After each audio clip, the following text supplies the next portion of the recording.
Jamshedpur FC 1, Mohan Bagan 1. അങ്ങനെ ഒരു നിർണായക മത്സരമായിരുന്നു, ഒരു ഡ്രോയിലേക്ക് മാറുന്നു എന്നുള്ളതാണ്. കാരണം മോഹൻ ബഗാന് ഒരു ഷീൽഡ് റേസിലേക്ക് ഏറ്റവും ഒരു ചലഞ്ച് കൊടുക്കാൻ പറ്റിയിട്ടുള്ള ഒരു ടീം തന്നെയായിരുന്നു ജംഷഡ്പൂർ FC. കാരണം ഇന്നത്തെ മത്സരത്തിൽ അവർക്ക് വിജയിച്ചിരുന്നെങ്കിൽ ഒരു മത്സരം കുറവ് കളിച്ചിട്ടുള്ള ഒരു സാഹചര്യത്തിൽ ജസ്റ്റ് 6 പോയിന്റ്സിന്റെ മാത്രം ഒരു ഡിഫറൻസിൽ വന്ന് നിൽക്കാമായിരുന്നു.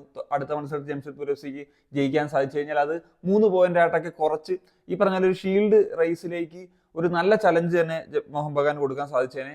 പക്ഷേ അതിന് ഒരു വിധി ഉണ്ടാകുന്നില്ല. ഒരു 1-1 ഡ്രോ ആയിട്ട് മാത്രം കലാശിക്കുന്നു എന്നുള്ളതാണ്. പക്ഷേ ഈ ഒരു മത്സരത്തെ പറ്റി വിശേഷിപ്പിക്കുമ്പോൾ ഏറ്റവും എടുത്തു പറയേണ്ട ഒരു കാര്യം ഇതൊരു സ്റ്റീഫൻ എസെ ഷോ ആയിരുന്നു എന്നുള്ളതാണ്. ഞാൻ അതിലേക്ക് വരാം. ആദ്യം നമുക്ക് മത്സരത്തെ പറ്റി സംസാരിക്കുന്ന സമയത്ത് ഫസ്റ്റ് ഹാഫിൽ കംപ്ലീറ്റ്ലി ഒരു മോഹൻ ബഗാന്റെ ഒരു അറ്റാക്കിംഗ് തന്നെയാണ്, നമ്മൾ ഒരു ഡോമിനേഷൻ തന്നെയാണ് കണ്ടത് എന്നുള്ളതാണ്. നമ്മൾ സ്വാഭാവികമാണ്, കാരണം മോഹൻ ബഗാന്റെ ഭാഗത്തു നിന്ന് കാണുന്നു, അല്ലെങ്കിൽ ജംഷഡ്പൂർ FC ആദ്യ പകുതിയിലൊക്കെ എങ്ങനെ കളിക്കുന്നു എന്നുള്ളത് അതിൽ അവർക്ക് ക്ലിയർ കട്ടായിട്ട് കിട്ടിയുള്ള ചാൻസസ് ഉണ്ട്.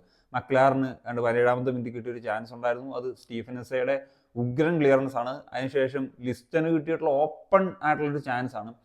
ഗോൾ കീപ്പറേയും ബീറ്റ് ചെയ്ത് പോയി, പക്ഷേ ആ ടച്ച് ഇച്ചിരി ഒന്ന് പാളി.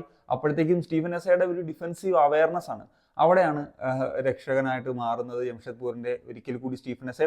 അത് കഴിഞ്ഞ് കമ്മിൻസിന് കിട്ടിയിട്ടുള്ളൊരു അവസരമുണ്ട്, ഐ തിങ്ക് മക്ലാരൻ സെറ്റ് ചെയ്ത് കൊടുത്തിരുന്നു. അവിടെയും എസയുടെ ഒരു ഡിഫെൻസീവ് വർക്ക് ആൻഡ് ആൽബിനോടെ മികച്ച സേവുകൾ ആദ്യത്തെ പകുതിയിലുണ്ടായിരുന്നു. അങ്ങനെ ബാക്ക് ടു ബാക്ക് അറ്റാക്കും കാര്യങ്ങളൊക്കെ നടത്തി. പക്ഷേ ആ ഒരു ഗോൾ വരുന്ന ഒരു കോർണർ സിറ്റുവേഷനിലാണ് സുഭാഷിഷ് ബോസ് ഗോൾ അടിക്കുന്നത്. ടോം ആൾറെഡ് ആണ് ഹെഡ് ചെയ്ത് കൊടുക്കുന്നത്.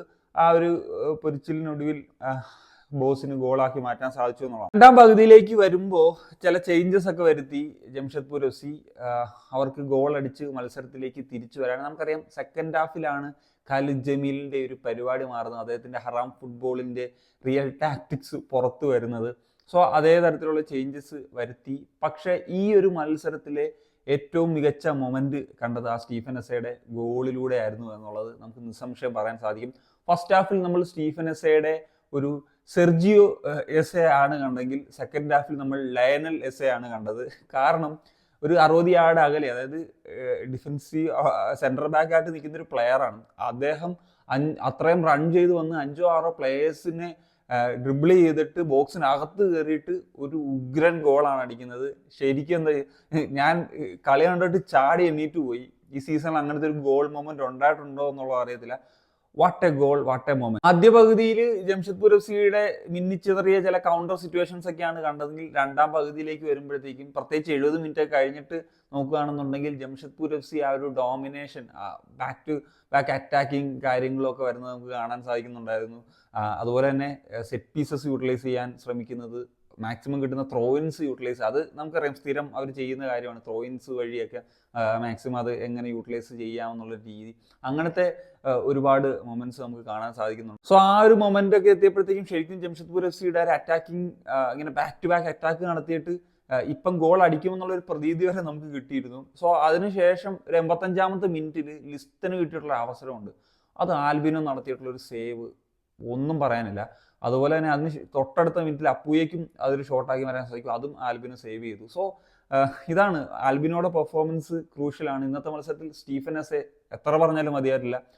ഇങ്ങനെയുള്ള ചില താരങ്ങൾ ഡിഫെൻസീവ്ലി എത്രത്തോളം കോമ്പാക്റ്റ് ആയിട്ട് നിന്ന് കഴിഞ്ഞാൽ മുന്നോട്ട് പോകാമെന്നൊക്കെയുള്ള ഒരിക്കൽ കൂടി തെളിയിക്കുന്നു ഈ പറഞ്ഞ ജംഷഡ്പൂർ FC. എന്തായാലും പോയിന്റ് ടേബിളിൽ അവർക്ക് 2ാം സ്ഥാനത്തേക്ക് വരാൻ സാധിച്ചു. പക്ഷേ പോയിന്റ് ഡിഫറൻസ് ഇപ്പോഴും എനിക്ക് 8 പോയിന്റൊക്കെ ആയിട്ട് നിൽക്കുന്നു. ഒരു മത്സരം കുറച്ചാണ് ജംഷഡ്പൂർ FC കളിച്ചത് എങ്കിലും കൂടി. So that's it guys. അപ്പോൾ എന്താണ് ഈ ഒരു മത്സരത്തെ പറ്റിയുള്ള നിങ്ങളുടെ അഭിപ്രായം? തീർച്ചയായും കമ്പോസ് ചെയ്യാൻ.